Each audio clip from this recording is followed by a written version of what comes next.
కూర్చున్నావా? ఏందోరా స్వామి, రోజు బస్సులో కాలేజీకి పోతాంట కరోనా వచ్చి అటు నుంచి పైకి పంపించేస్తాను, భయంగా ఉందిరా.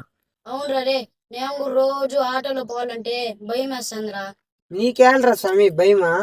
దేనికంటే ఆటో అయినా మా ఊరెళ్ళనే కాకుండా వేరే ఊరు వాళ్ళని, బయట మొత్తాన్ని, ఎంప్లాయ్మెంట్ వాళ్ళని, ఫ్యాక్టరీలో పనిచేసే వాళ్ళని బాడీలు తోలేసి రోజు మొత్తం కవర్ చేస్తారా.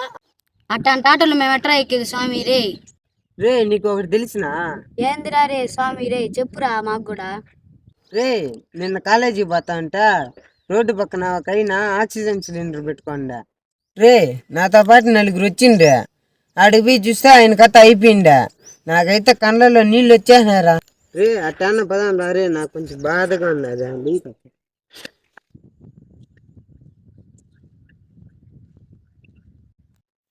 అవును రే, మన లాంటి సామాన్య కుటుంబంలో పుట్టిండే వాళ్ళు ఇలాంటి టైంలో కూడా కాలేజీ నుంచి స్కూల్కి పోయేదానికి ఎంత కష్టపడిపోతున్నారు పాపం.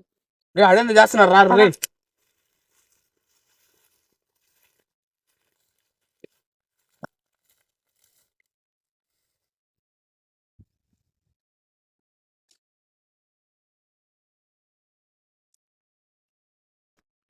ఏమిరా చేస్తున్నారు రే రే? మనకాడ 50 ఏళ్ళు జీవితం అప్పగించారా మన సీఎం గారా? ఏం బాధ్యత సామె? 2020లోనే కరోనా వచ్చి క్వారంటైన్లో ఉంటే ఇప్పుడు 2021 అంట. కరోనా స్ట్రెయిన్ అంట, ఒకరి నుంచి ఒకరికే సరసరసరని అంటుకుంటుందంట. ఏం చేసేదిరా ఇట్టా స్ట్రెయిన్లో స్కూల్కి కాలేజీకి ఎట్రా పోయేది? అందుకు ఇప్పుడు మనం ఏం చేద్దాం రా? ఇట్లాంటి టైంలో కూడా మనకు పరీక్షలకు అటెండ్ అయ్యి మంచి మార్కులు మంచి ర్యాంకులు తెచ్చుకొని మన 50 ఏళ్ళ భవిష్యత్తును కాపాడుకోవాలంటారా. ఈ టైంలో కూడా ఎట్లా కాపాడుకోవాలి?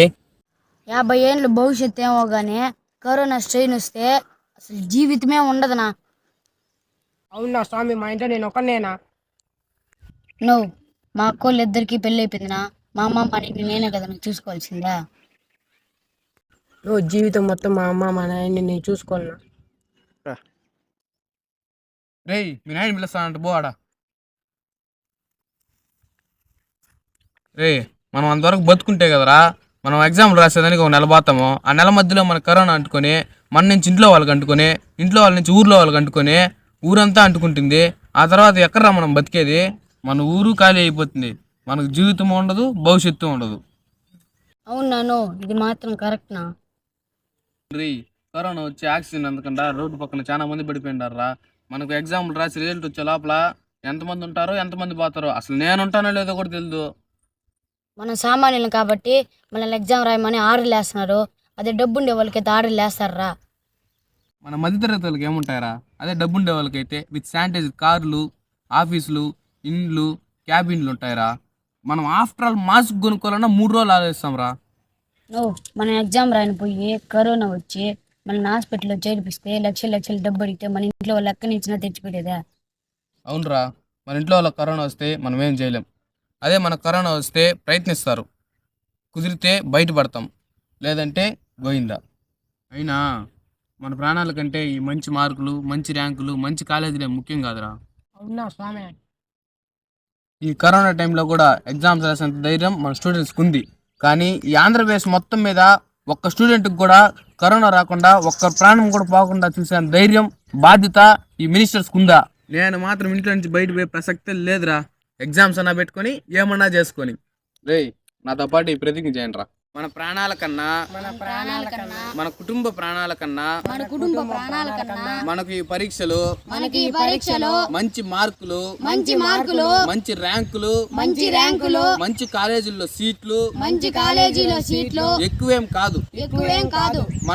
మనం స్కూల్కి కాలేజీలకి పోయి ఆడెవరి దగ్గరైనా కరోనా అంటించుకొని మన ఊరంతా కరోనా అంటించి అందరూ పైకి పోయేదానికంటే ఆ పరీక్షలు రాయకుండా ఉండడమే మంచిది. అందరూ మాస్కులు వేసుకొని, అందరూ శానిటైజ్ చేసుకొని, అత్యవసర పరిస్థితుల్లో తప్ప బయటికి రాకుండా ఉండడమే మనకి మెడిసిన్.